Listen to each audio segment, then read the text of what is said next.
ورحمۃ اللہ وبرکاتہ نحمدہ ونصلی علی رسولہ الکریم اما بعد اعوذ باللہ من الشیطان الرجیم بسم اللہ الرحمن الرحیم الرحمن علم القرآن خلق الانسان علمہ البیان صدق اللہ العظیم۔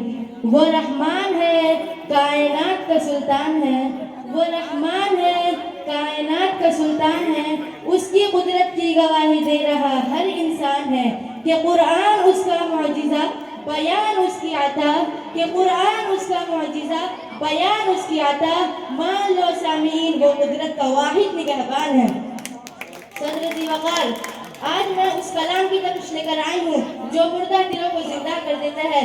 اللہ رب العزت نے جب فرمایا الرحمن تو کائنات خراب تھی، اس نے سب سے پہلے قرآن کا ذکر کیا، پھر انسان کو کیوں؟ کیونکہ انسان کی تخلیق کا مقصد ہی اس کتاب الہی کو سمجھنا ہے۔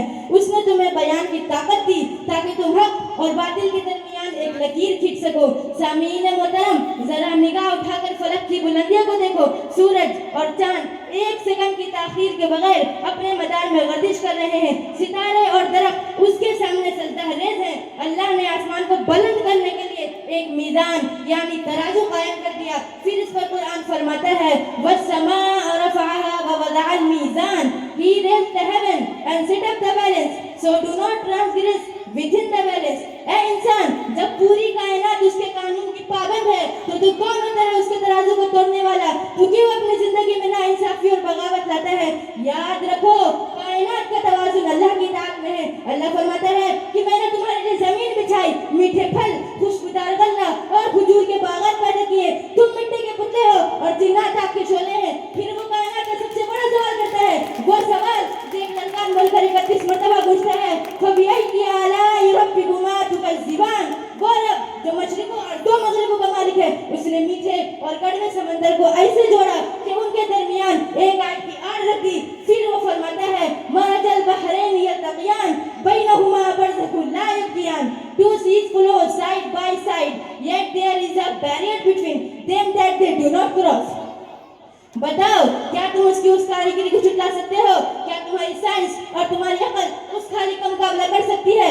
سامعین ان سمندروں سے وہ تمہارے لیے موتی اور مرجان نکالتا ہے۔ سمندر کے سینے پر پہاڑوں جیسے بلند جہاز اس کے حکم سے دور رہتے ہیں، لیکن انسان کتنا بڑا ناشکر ہے کہ وہ ان نعمتوں کو اپنی محنت کا نتیجہ سمجھ بیٹھتا ہے۔ سورہ رحمان کے حصہ ہمیں بتاتا ہے کہ کائنات کی ہر لہر اور ہر قطرہ اللہ کی کبریائی کا ترانہ گا رہا ہے۔ اگر وہ ایک لمحے کے لیے بھی اپنا حکم واپس لے لے تو تمہارے عظیم الشان جہاز پل بھر میں غرق ہو جائیں گے۔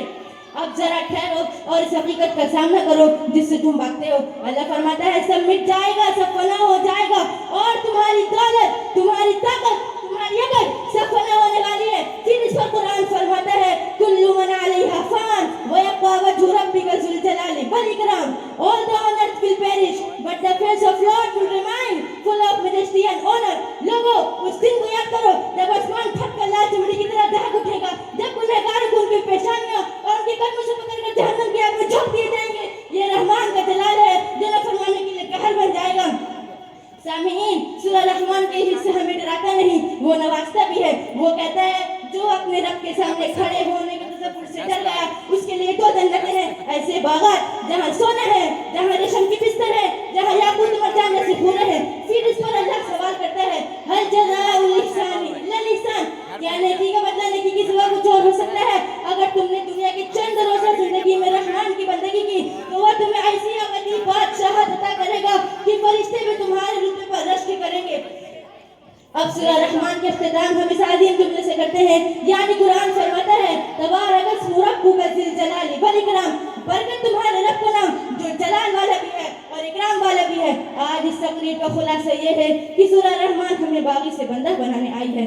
کائنات کی رحمت بھی اس کا شکر کرتی ہے، تو اگر تم شکر کرو گے تو وہ تمہیں اور دے گا، اور اگر کفر کرو گے تو یاد رکھو اس کی پکڑ کے بعد زمین و آسمان کا کونا بھی تمہیں پناہ نہیں دے گی۔ تو آئیے آج اس لیے ہم قسم کھاتے ہیں کہ رحمان کے وفادار بنیں گے۔ وَبِأَيِّ آلَاءِ رَبِّكُمَا تُكَذِّبَانِ وَمَا عَلَيْنَا إِلَّا الْبَلَاغُ۔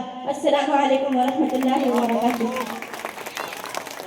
ماشاء اللہ بہت زبردست، نیند کھل گئی ہوگی آپ لوگوں کی انشاءاللہ۔